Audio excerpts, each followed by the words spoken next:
ಚಿರಾಗ್, ಮಾವ ಏನೋ ಹೇಳಕ್ ಪ್ರಯತ್ನ ಪಡ್ತಿದ್ದಾರೆ ನೋಡಿ. ಹೇಳಿ ಮಾವ.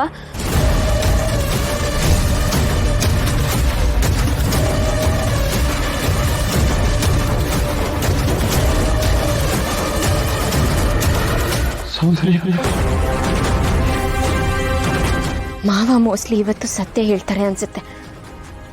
ನಿಮ್ ಬಂಡವಾಳ ಬಯಲಾಗೋ ಸಮಯ ಬಂತು ಸೌಂದರ್ಯ.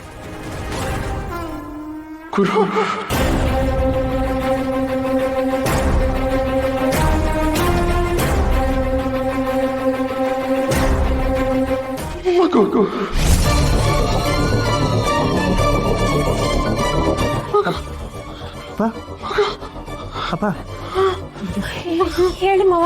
ಹೇಳಿ ಅಪ್ಪ ಅಪ್ಪ.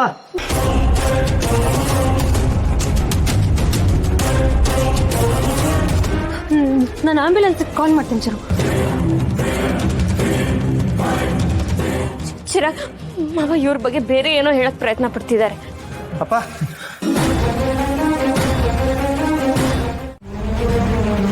ಏನ್ರಿ ನಾಗರಾಜ್, ಇದು ಕಿಡ್ನಾಪ್ ಆಗ್ತಿರೋ ಹೆಣ್ಮಕ್ಳ ಕೇಸ್ನ ಹ್ಯಾಂಡಲ್ ಮಾಡಿ ಅಂತ ನಿಮ್ಗೆ ಹೇಳಿ ಯಾವ ಕಾಲ ಆಯ್ತು? ಅದ್ರ ಬಗ್ಗೆ ತಲೆ ಕೆಡಿಸ್ಕೊಳ್ದೆ ನಿಮ್ ಪಾಡಿ ನೀವಿದ್ದೀರಲ್ಲ, ಯಾಕೆ ಕೆಲಸ ಮಾಡೋಕೆ ಇಷ್ಟ ಇಲ್ವಾ? ಖಂಡಿತ ಇದೆ ಸರ್, ಇವಾಗಿಂದ ಸ್ಟ್ರಿಕ್ಟ್ ಆಗಿ ಹ್ಯಾಂಡಲ್ ಮಾಡ್ತೀನಿ. ಇಲ್ಲ ಬಿಡಿ, ಇದೆಲ್ಲ ನಿಮ್ಮಿಂದ ಆಗದೆ ಇರೋ ಕೆಲಸ. ಪ್ರತಿದಿನ ಕಂಪ್ಲೇಂಟ್ಸ್ ಬರ್ತಾ ಇದೆ ರೀ. ಈ ಕೇಸ್ನ ಹ್ಯಾಂಡಲ್ ಮಾಡೋದಕ್ಕೆ ನಾನು ಒಬ್ಬ ಸ್ಪೆಷಲ್ ಆಫೀಸರ್ ನರಸಿಂಹ ಅವ್ರನ್ನ ಡಿಪ್ಯೂಟ್ ಮಾಡ್ತಾ ಇದ್ದೀನಿ. ಸರ್ ಸರ್ ನನ್ನ ಮಾತು ಕೇಳಿ ಸರ್. Hello sir.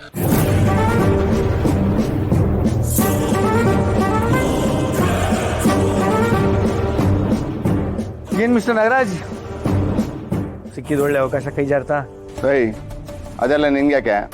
ನಿಂದೆಷ್ಟಿದೆಯೋ ಅಷ್ಟು ಮಾತ್ರ ನೋಡ್ಕೊ. ಏನಂದ್ರಿ? ಹೋಗು ಬಾನ. ನನಗೂ ನಿಮ್ಮನ್ನ ಹೋಗಲೋ ಬಾರಲೋ ಅಂತ ಕರೆಯಕ್ಕೆ ಬರುತ್ತೆ, ಕರೀಲ? ಸಾರಿ ಸರ್, ಗೊತ್ತಾಗಿಲ್ಲ. ಕೆಲಸದ ಪ್ರೆಷರಲ್ಲಿ ಹಾಗೆ ಹೇಳ್ಬಿಟ್ಟೆ. It's okay.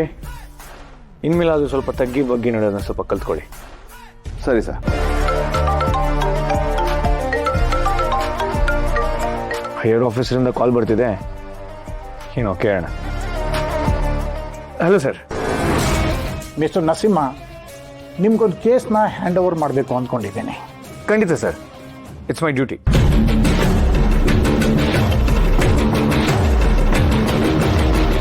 ಇಷ್ಟೇ. Definitely sir, I do it. Yeah, thank you sir.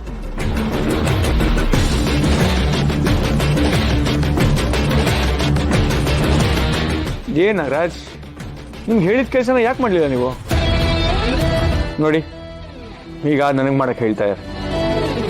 ಅವಕಾಶ ಸಿಗೋದೇ ಕಷ್ಟ ರೀ, ಅಂಥದ್ರಲ್ಲಿ ಸಿಕ್ಕಿರೋ ಅವಕಾಶನೂ ಕಳ್ಕೊಂಡ್ಬಿಟ್ರಲ್ಲ. ಸಾಹೇಬ್ರೆ, ನೀವು ಕೇಳಿದ ಫೈಲ್. Thank you senior. ಕೂತ್ಕೊಳ್ಳಿ. ಇರಲಿ ಸರ್. ಅರೆ ಕೂತ್ಕೊಳ್ಳಿ ಸೀನಿಯರ್, ಡಿಸ್ಕಸ್ ಮಾಡೋಣ, ಕೂತ್ಕೊಳ್ಳಿ. ಸೀನಿಯರ್ ಬನ್ನಿ ಸರ್. ಕೂತ್ಕೊಳ್ಳಿ. ಹಾ,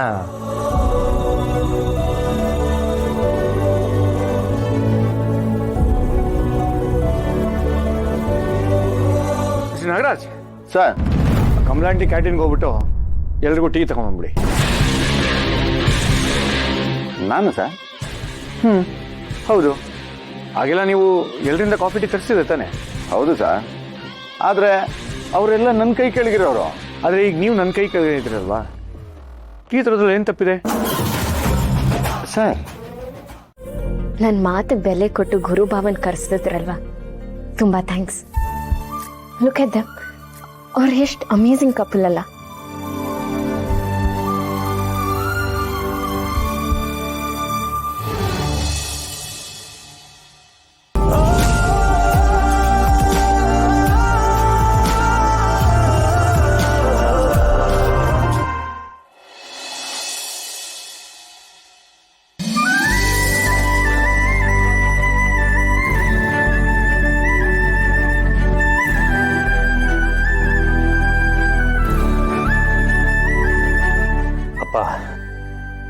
ನಿಮ್ಮ ಹೆಲ್ತು ಸರಿ ಇಲ್ದಿರೋ ಟೈಮಲ್ಲಿ ನಾನು ನಿಮ್ಮ ಜೊತೆ ಇರಲಿಲ್ಲ. ಆ ನೋವು ನಿಮ್ಮನ್ನು ಕಾಡ್ತಿದ್ಯಾ? ಆದರೂ ಸಡನ್ನಾಗಿ ನಿಮ್ಗೆ ಯಾಕೆ ಈ ಥರ ಆಯಿತು?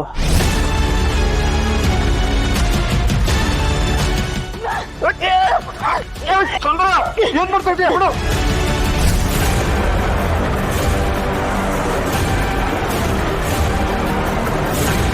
ಯಾಕಪ್ಪ ಟೆನ್ಷನ್ ಆಗ್ತಿದ್ದೀರಾ? ಏನು ಯೋಚನೆ ಮಾಡ್ತಿದ್ದೀರಾ?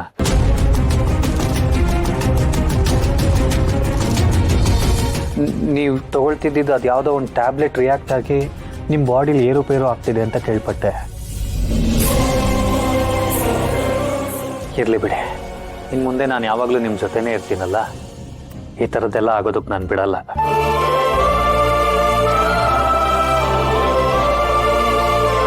ನಾನು ನಿಮ್ಮ ಜೊತೆ ಇಲ್ಲ ಅಂತ ಬೇಜಾರು ಮಾಡ್ಕೊಂಡಿಲ್ಲ ತಾನೆ? ಅಪ್ಪಂಗೆ ಯಾರ ಮೇಲೂ ಬೇಜಾರಿಲ್ಲ ಅಣ್ಣ. ನಿನ್ನ ಪರಿಸ್ಥಿತಿ ಏನಂತ ಅವ್ರಿಗೂ ಗೊತ್ತಲ್ವ.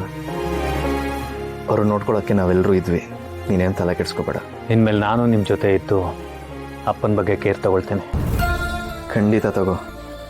ನನ್ನ ಮಾತಿಗೆ ಬೆಲೆ ಕೊಟ್ಟಲ್ಲಿಂದ ಬಂದಿಯಲ್ಲ, ಅದೇ ಸಮಾಧಾನ. ಇಷ್ಟು ದಿನದೆಲ್ಲೋ ಇತ್ಕೊಂಡು ಬಿಸ್ನೆಸ್ ನೋಡ್ಕೊಂಡಿದ್ದು ಸಾಕು. ಇನ್ಮೇಲೆ ನಿನ್ನ ಫ್ಯಾಮಿಲಿನೂ ಬೆಳಿಬೇಕು ಕಣೋ. ಅದಕ್ಕೆ ನನಗೆ ಮಾತ್ರ ತಾಯಿ ಆಗಿದ್ದು ಸಾಕು. ಇನ್ಮೇಲೆ ಅವ್ರ ಮಗುಗೂ ಅವ್ರ ತಾಯಿ ಆಗಬೇಕು ಅನ್ನೋದೇ ನಮ್ಮೆಲ್ಲರ ಆಸೆ. ಅದೆಲ್ಲ ಟೈಮ್ ಕೊಡು ಬಂದಾಗ ಆಗತ್ತೆ ಬಿಡ. ಆ ಟೈಮ್ ಈಗಲೇ ಬಂದಿದೆ ಕಣೋ. ನಾನು ಹೇಳಿದ್ದೀನಿ ಸೀರಿಯಸ್ ಆಗಿ ತಗೋ. ನಿಮಗೆ ಹುಟ್ಟೋ ಮಗು ಸೇವೆ ಮಾಡ್ತಾ ಅದಕ್ಕೆ ಋಣನಾದರೂ ತೀರಿಸೋ ಪ್ರಯತ್ನ ಮಾಡ್ತೀನಿ. ಮಗು ಆಗಬೇಕು ಅಂತ ನನಗೂ ಆಸೆ ಇದೆ. ತಂದೆ ಆಗೋದಕ್ಕೆ ನನಗೆ ಯಾವುದೇ ಅಭ್ಯಂತರನೂ ಇಲ್ಲ. ಆದರೆ ಸೌಂದರ್ಯನೇ ತಾಯಿ ಆಗೋದಕ್ಕೆ ಹಿಂದೇಟಾಗ್ತಿರೋದು. ಅದೇನೋ ಗೊತ್ತಿಲ್ಲ, ಮೊದಲಿಂದನೂ ಅವಳಿಗೆ ಮಕ್ಕಳು ಅಂದರೆ ಇಂಟ್ರೆಸ್ಟೇ ಇಲ್ಲ. ನನ್ನನ್ನೇ ಮಗ ಅಂದ್ಕೊಂಡಿದ್ರಲ್ಲ, ಅದಕ್ಕೆ ತಾಯಿ ಆಗಕ್ಕೆ ಹಿಂದೇಟಾಗ್ತಾಯಿದ್ರು.